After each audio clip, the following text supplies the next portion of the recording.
તો જય માતાજી ભાઈઓ, ઉદયપુરમાં છે આજે ત્રીજો દિવસ ને આજે જવાનું છે ઘરે, એટલે આપણે કરી દીધો ઠેલો પેક. અને જો જતાં જતાં અમે શું કરીએ એ તમને બતાવીશ, તો બને રહો મારા શોર્ટ વિડીયોમાં.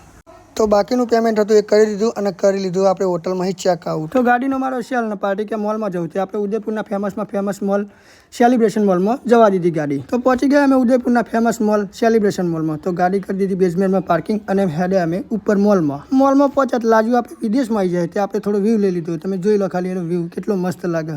અને કરી લીધા પછી આપણે થોડા બાલ સેટ અંદર જે મોટો દેશ કાર દેખાણો તે આપણે આપણો વિડીયો લઈ લીધો. ચમ કે આપણે હીરો જેવા લાગતા હતા એટલે એથી શેલ મારો ને આપણે ઉપડ્યા ઉદયપુરના મોટામાં મોટા રાજસ્થાની બજારમાં. તો આવી જતા આપણે રાજસ્થાની બજારમાં જોકણ બધી રાજસ્થાની વસ્તુમાં બધી ખરીદી કરવાની છે.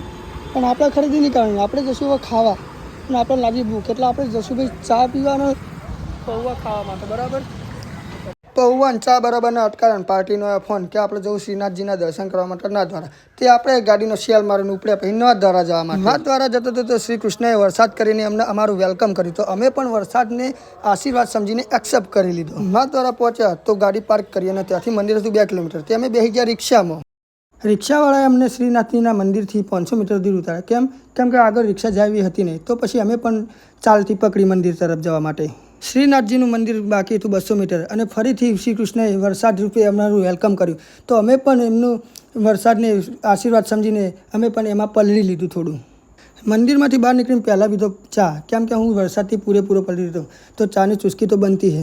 તો પછી પાર્ટી ગઈ બજારમાં ખરીદી કરવા માટે. તો હું ચાલતો નીકળી ગયો મારી ગાડી તરફ, કેમ કે હું એકદમ પલળી ગયો એટલે મારે કપડાં ચેન્જ કરવાના હતા. તમે શ્રીનાથજીના મંદિર નાથ દ્વારા જ્યારે આવો તમને ત્યારે આ મહાદેવની મોટી મૂર્તિ જોવા મળશે. જો તમે અહીંયા આવેલા હોય આ મૂર્તિ જોઈ તો મને કોમેન્ટ જરૂરથી કરજો.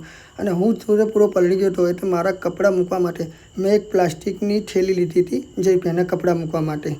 તો હવે હું જઈને કપડાં કરી દઉં ચેન્જ. કપડો ચેન્જ કરીને અટકાવી લીધી આપણે પહેલાં ચા. કેમ ખબર કે ચા વિના આપણને હાલે નહીં. ચાની ચુસ્કીની વાત જ અલગ છે.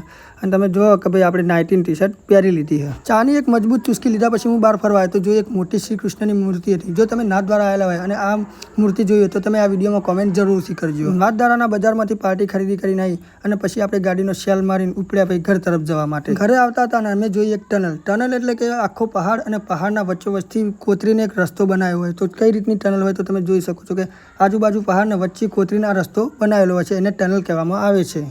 આગળ આવે તો ભાઈ પહાડોનો એક મસ્ત વ્યૂ આવે. તો તમે જોઈ શકો છો પહાડોનો વ્યૂ એટલો મસ્ત લાગે. અને જો ચોમાસામાં તમે અહીંયા આવો તો અહીંયાની હરિયાળી તમને એકદમ તમારું દિલ મોહી લેશે. જો તમને મારા ટ્રાવેલિંગના વ્લોગ ગમતા હોય તો તમે મારા વિડીયોને શેર, લાઇક અને મારી ચેનલ અર્જુનસિંહ નોરતા વ્લોગ્સને સબસ્ક્રાઈબ કરવા વિનંતી. જય માતાજી.